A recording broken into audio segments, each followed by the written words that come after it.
Jay Gorkha. Gallery of Gorkha पेजमा मेरो 5औं video हो र यस भिडियोको माध्यममा हजुरहरु समक्ष एउटा सानो विषयमा चर्चा गरौँ भनेर आएको छु र त्योभन्दा अगाडि हजुरहरु सबैलाई बडा दशैंको हार्दिक बधाई छ है। दशैं कति राम्रो चाड हाम्रो गोर्खेलीहरुको दशैं। तर यो दशैंमा पनि दशा लागेको छ। कसरी? विभिन्न जाति र उपजाति मिलेर बनेको महान जाति गोर्खाली। यो गोर्खालीमा पर्ने उपजातिहरु मध्ये हुनुहुन्छ राई, लिम्बू, तामाङ, मगर, गुरुङ, बाहुन, क्षेत्री, कार्मी, दमाई, सार्की, नेवार, भुजेल इत्यादि। त यो जातिहरु मिलेर बनेको एउटा गोर्खाली जाति, विशेष गरेर भारत भूमिमा बसोबास गर्ने गोर्खाली जाति र त्यो गोर्खाली जातिको एउटा महान चाड दशैं। यो दशैंमा कसरी चाहिँ संकट आयो भयो, यो दशैंलाई चाहिँ कसरी दशा लाग्यो भन्दाखेरि आज हाम्रो सबै उपजातिहरुले एउटा संगठन खोलेका छन्। जुन संगठन खोलेका छन् र संगठनले के बोलेका छन् भन्दाखेरि चाहिँ दशैं नमान्ने, टीका नलाउने। यो दशैं टीका नलाउने र जुक्ति उहाँहरुको हेर्नुहोस् कस्तो दुःखलाग्दो जुक्ति छ भनेदेखि 1 नम्बर जुक्ति दशैं क्षेत्री बाहुनको अरे। दशैं कसैको व्यक्तिगत सम्पत्ति होइन, न त दशैं कसैको व्यक्तिगत सम्पत्ति हो, न कुनै संस्कृति कसैको व्यक्तिगत हुँदैन। त्यो संस्कृति र भाषा थुप्रो जनजातिहरु मिलेर नै बनेको हुन्छ। र अर्को एउटा उहाँहरुको जुक्ति हुन्छ, त्यो छ हाम्रो राजालाई दशैंको दिन मारेर उहाँको रगतले मुछेर टीका लगाएको अरे। उहिलेको राजालाई है इतिहासतिर गए उहाँहरु। चलो इतिहासमै जानु इच्छा छ त हामी त्यो भन्दा अगाडिको इतिहासमा जाउँ। जब मानव सभ्यताको आरम्भ भएको थियो तब मान्छेहरु बानरको रूपमा अफ्रिका महादेशमा थिए। त्यो त पढेको होला नि। त हामी जाउँ न त, पुरा इतिहास खोज्ने हैन त। अफ्रिकामा जाउँ, नाङ्गे भएर बसौँ, जंगलमा गुफामा बसौँ, फलफुल चुडाएर खाउँ हैन। त्यो भन्दा आज इतिहासमा जाने, त्यो भन्दा आज इतिहासमा जाने हो भने आज भन्दा लगभग 300 करोड वर्ष अगाडि जब धरतीको सृष्टि भएको थियो त्यतिखेर सर्वप्रथम एक कोखी जीवको सृष्टि भएको थियो। एक कोखी जीव, ठीक छ। त्यो हामी गएर एक कोखी जीव मच्छर भन्दा सानो भएर बसौँ र इतिहासमा किन गइराख्ने हैन।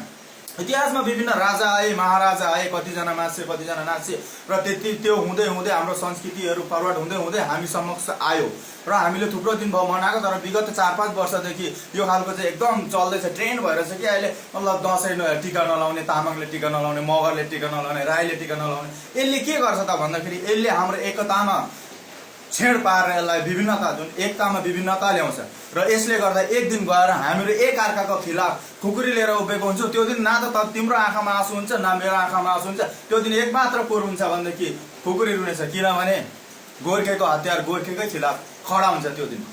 र दशैंको उपलब्धिहरु चाहिँ म हजुरलाई भन्न चाहन्छु। दशैं यस्तो चाड हो नि, आज हामी इन्डियामा बस्ने गोर्खालीहरु जब दशैं मनाइन्छ त्यो दिन है खानापिनाको जम्मै व्यवस्था हुन्छ।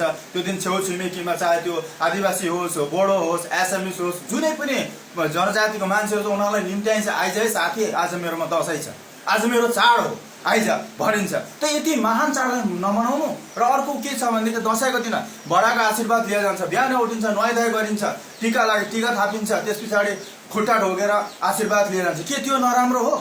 टीका लाउनु नराम्रो, आफ्नो बाबा आमाको खुट्टा ढोग्नु नराम्रो? त्यही भन्नु खोजेको यो ठुटे नेताहरूले।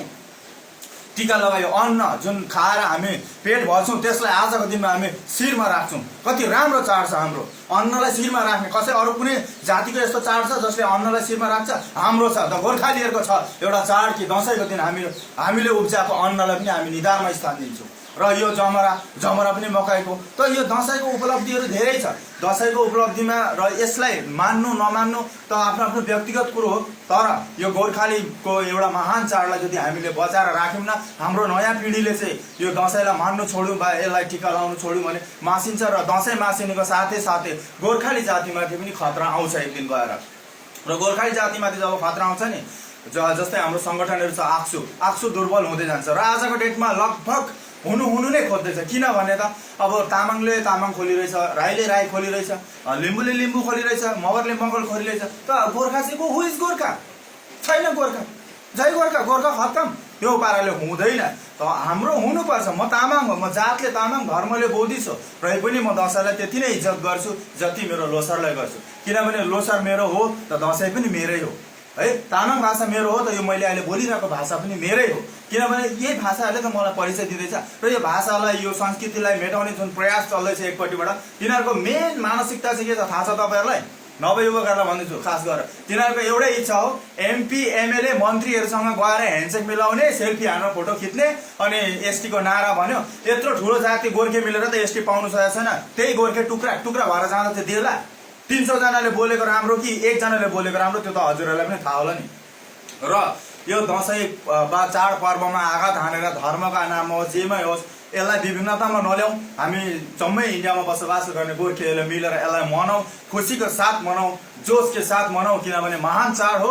र यो चाडलाई नमनाउने जति जुक्तिहरू जसले पनि दिन्छन् उहाँहरू मल उठाउन सक्नुहुनेछ। म जातले तामाङ, मेरो बाबा तामाङ, आमा लिम्बू, म जातले तामाङ र लिम्बू हो र धर्मले बौद्धिस्ट हो, रै पनि दसैँ मान्छु किनभने म गोर्खाली हो। मेरो कला, मेरो संस्कृति र मेरो भाषा मलाई प्यारो लाग्छ र यसको लागि म चाहेछ भने ज्यान पनि दिन सक्छु भन्दै मेरो यति नै भनाइ थियो हजुरहरूको समक्ष। धेरै धेरै धन्यवाद।